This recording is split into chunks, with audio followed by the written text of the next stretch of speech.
कारगुजार सदर बीआरएस वो रुकन असेंबली से रिसला के तारक रामाराव ने मीडिया इदारों को झूठा प्रोपोगंडा के बीआरएस इंजमाम के लिए एक कौमी जमात के साथ बातचीत कर रही हैं सख्त इंतबाह दिया। उन्होंने मुतालबा किया कि मीडिया इदारे बीआरएस के खिलाफ बदनीयती पर मुबनी झूठ फैलाने पर एतजाज शाया करें या फिर कानूनी कार्रवाई का सामना करें। उन्होंने कहा कि पोशीदा एजेंटों के साथ बेबुनियाद अफवाहें फैलाने वालों के लिए अब ये कतई इंतबाह है।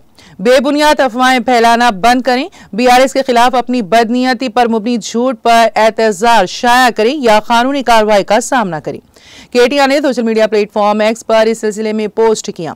रामाराव ने इस बात का इयादा किया कि बीआरएस पार्टी तेलंगाना अवाम की खिदमत जारी रखेगी, जैसा कि वो 2 दहाइयों से अवाम की खिदमत अंजाम दे रही हैं।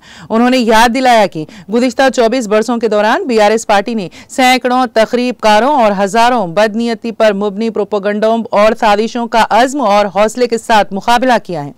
उन्होंने कहा कि पार्टी ने आंतरिक जदोजहद की और तेलंगाना को हासिल किया। तेलंगाना की तामीर अमल में लाई गई। तेलंगाना को एक ऐसी रियासत बनाया गया जो तरक्की और फख्र की रोशनी से मामूर हुई और दूसरे इसकी तकलीद के ख्वाहां हैं। केटीआर ने कहा कि लाखों खुलूब एक शिनाख्त और जज्बे के साथ मुश्तरका तौर पर तेलंगाना के लिए धड़कते हैं।